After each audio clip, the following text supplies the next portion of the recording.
I mean, gold laner secured, right? Bruno, definitely. Yeah, but it could be a mid laner. Everything else you really don't know. Yeah. It's 3 flex picks. And again, this just shows how flexible ONIC Esports really are. And in this draft, now that they know that RRQ have gone for the Lolita and the Lancelot, ONIC can just play it however they want. And like I mentioned, they go for the Bauman. They want that neutral objective control. And that's 2 for 2 for me in the second phase. Bauman, Bruno. Bruno to go for the snowball, and honestly, this composition from ONIC, if they get that early grasp into the game, I don't see how RRQ can get out of that, right? If RRQ actually weathers the storm, that's their win condition. I guess right now the only thing they have going for them is the possibility for that Numinous Blast to actually counter a lot of these dives, right? A well-timed Numinous Blast from Vin will be able to throw a wrench in the plans of ONIC Esports, but even then, ONIC would most likely know how to deal against that. Let's see. The snowball composition from ONIC Esports is definitely scary. Yeah. There's a lot of damage output there. And even relying on the Numinous Blast itself, because of that animation, it can be cancelled, remember. And you gotta remember, right? The reason the Lolita worked so well for ONIC in game 1 was because RRQ lacked CC. Exactly. ONIC have a lot of CC in this game to counter that Lolita Numinous Blast charge. They have literally everyone here. And because the Gusion is in mid, he has to petrify too. So that's CC. But ladies and gentlemen, it's time to dive into game number 2. Into the land of dawn here. As ONIC Esports take on RRQ. ONIC 1-0 currently, looking to make it 2-0 with their draft. Their mid power spike is going to be so felt here for ONIC Esports. RRQ Hoshi, they have to be careful. How are they going to do this? Should they play for the early game? Should they play for the late game? Because in that mid game, ONIC Esports, they're just going to roll on RRQ Hoshi with their composition.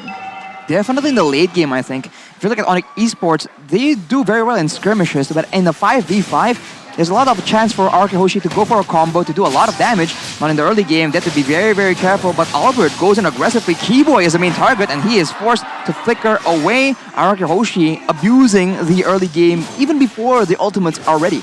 And this is due to that mid control. Gusion, not good. I mean, it's good clear, but not against Valentino, who can just bully you away from this wave. I think that's the idea of why it was paired with a Cho in that mid lane. But even then, you need to be able to wait for that level 4, I feel, and not be able to do too much of a risky play here in that mid side. As right now, both teams are going to start centering around this turtle. 20 seconds left on the clock.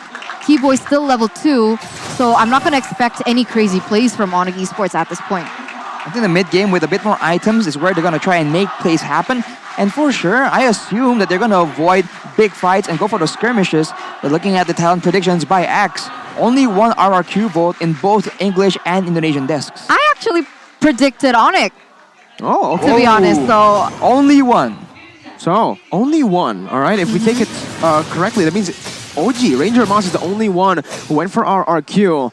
ONIC Esports, once again, going for this neutral objective. Kyrie to be stunned up here, as the Numinous Blast will be charged in. Well, Kyrie to be caught. First blood over to RRQ. The crowd erupts. Presented to you by Samsung Galaxy A Series 5G. The turtle going to be targeted here by RRQ now, and ONIC Esports are going to be forced to back away. And this is where it's going to be disastrous for ONIC, remember. Because, guess what? It's a snowball composition for ONIC Esports. If they don't get that lead early on, if it's instead RRQ who gets the lead with their multi-dimensional draft, it's going to be tough for ONIC. It is, especially even in the lane, right? Bruno versus someone like Claude.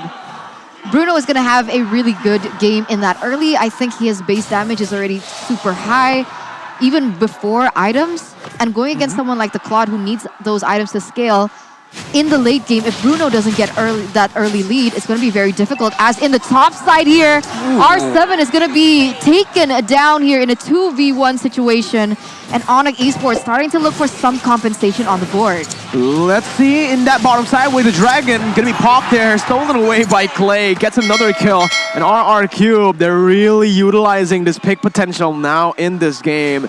ONIC Esports were able to find a trade up top. And unfortunately for ONIC, that's not the winning lane they were looking to play for, because the Bruno so far isn't able to really bully that Claude. Claude has been free farming here. Remember, he also has the average. So if they trade equally like this, Skylar will definitely have a massive gold lead if he keeps on building, Arashi.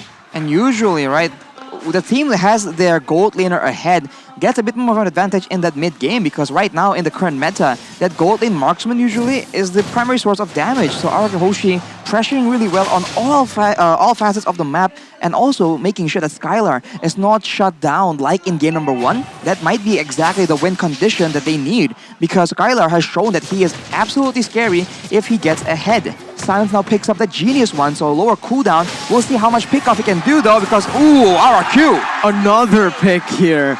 RRQ so far just out-rotating ONIC Esports early on. And again, this is a massive question mark to ONIC Esports, who have, well, on paper, should have that early game power. The Bruno wasn't able to bully the Claude, and right now you can see even in the XP department, it's RRQ winning.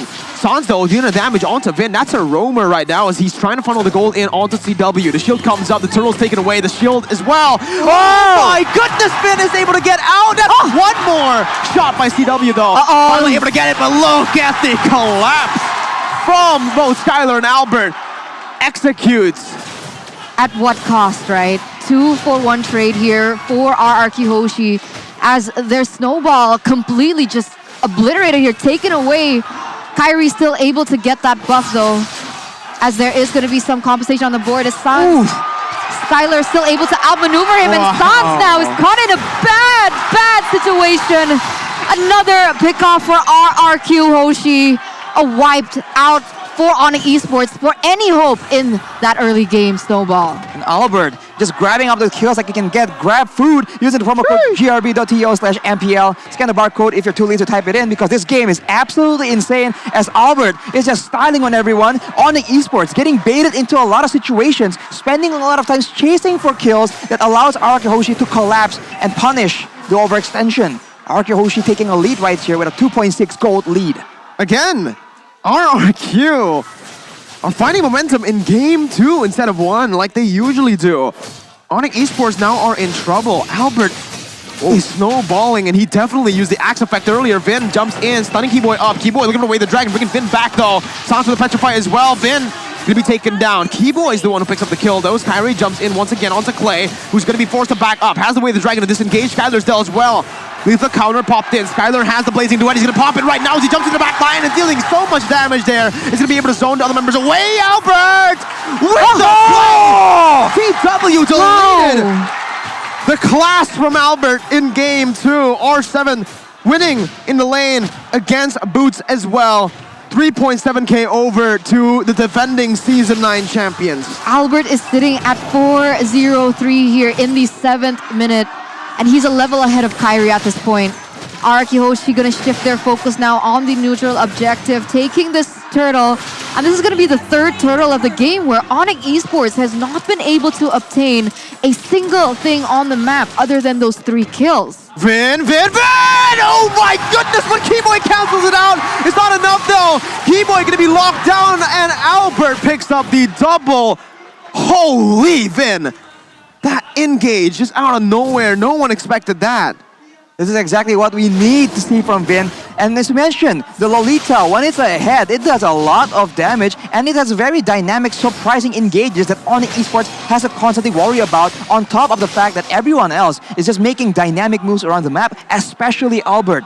Now they are forced to ration out their crowd control, because if they don't save some for Albert, you already see the damage he's doing right now. And with the Malefic Roar, even the preliminary physical defense items that ONIC Esports has been able to pick up will be ignored completely. Yeah, no ordinary Lancelot. 6 times picked up and an 83% win rate. And it shows unreflected as he goes on to Keyboy with a godlike, and there you go. He's not stopping. He's on to Boots now, and that's going to be the kill. Albert, what the heck? 8-0-3. 8 minutes in, he's picked up 8 kills. The man has 8 kills per minute as the Lancelot. He's absolutely styling right now. And he's looking for that bottom side and the purple buff steal as well. ONIC are not having a good game here. Item builds, Arashi. Lancelot, Albert on the Lancelot, no War Axe right now. Hunter Strike into the Malefic War, understanding that they are tanky members like the Paquito, like the Cho, and the Balmon on the side of ONIC Esports. So he wants to make sure that those guys get deleted as well. And you saw the result. Kyrie, Boots, Keyboy, no one is safe from the damage of Albert right now. But of course, that's for now only. You already see the Antikyras being built by Boots, respecting that potential damage. But now you have to really feel for CW on that Bruno. Very few outplay tools, very few mobility options, and Albert being the one with 8 kills right now. Your life is forfeit, man. But interestingly enough, it's always CW being able to do this, right? Even though he's so far behind in total, he's still able to kind of level Skylar in that gold lane, as RRQ Hoshi very easily going to be able to get that Lord. And this is looking bleak for ONIC Esports. You see, that will usually be good for CW because he's usually on a scaling hero. But this time he's not. This time he's not. Sure, Bruno does damage in the late game, obviously. He has a lot of damage in that late game, but what you really want to do on the Bruno is snowball. In the early game, that's when you have the most strength, right? You can absolutely dominate your lane. But again, ONIC Esports did not opt to go for that bottom side gank. Boots, wow, he's just going to be taken down there. That was all the single target. Clay stole Keyboy's ult. Oh no, that's Albert actually. I thought it was going to be Vader get popped at the Doom, and now Blast comes in and Skylar jumps up with a blazing duet. It's a triple kill for Clay. CW now in the midst. The Star 7 flickers forward. Clay with the Maniac. Clay with the Savage. No, Keyboy gets down. That's the Savage for RRQ. The first Savage in Season 10 is on a mid laner. It's a wipeout by Head and Shoulders. RRQ, my goodness. Clay. We talked about him before this game started, but we did not expect that kind of performance. Clay, the person who is always in the back line, being able to get a Savage on the Valentina here. The first Savage of MPL ID Season 10 in the playoffs against a team as strong as ONIC Esports. Wow, I am at a loss for words. RRQ Hoshi now, 8,000 gold lead in the plays that Clay could make. What can ONIC Esports do at this point? You'd expect a gold laner or a jungler to get the first Savage in the season, Arashi. Clay. It's Clay on that Valentina. We talked about how flexible, how dynamic this player is right now. So much improvement. And now that begs the question, what is ONIC supposed to do? They take out Albert, and then they get absolutely wiped out. So how mobile, how aggressive RRQ can play, ONIC Esports, they can't even afford to use all their resources to take out one person because RRQ Hoshi will absolutely strike back. And if you take out Albert, Clay is now 7-0-7 as well. He has more than enough damage. And of course, Skylar is still scaling like a monster. ONIC Esports at a loss. So tough at this point, right? ONIC Esports, they don't have much high ground as well to defend this. 8,000 gold lead and counting. Skylar already with a Wind of Nature, so he can go in, use a Blazing Duet, and just not receive any damage, perhaps, from ONIC Esports. Maybe Sans will be the one that can change that, depending on the situation. But ONIC Esports, they need to ration out their spells. As we mentioned, they require some crowd control for Albert, now some for Clay as well as for Vin. And if they're a bit too careless, Skylar will come into the Blazing Duet. So they need Sans maybe to try and deal damage to him, because with the Wind of Nature, everyone else, it's going to take way too long for them to take him out. And with that in mind, with ONIC Esports zoned away, RRQ Hoshi take a free Lord, 8k gold lead. Deja vu, but it's on a different team here for RRQ. Clay looking for that play.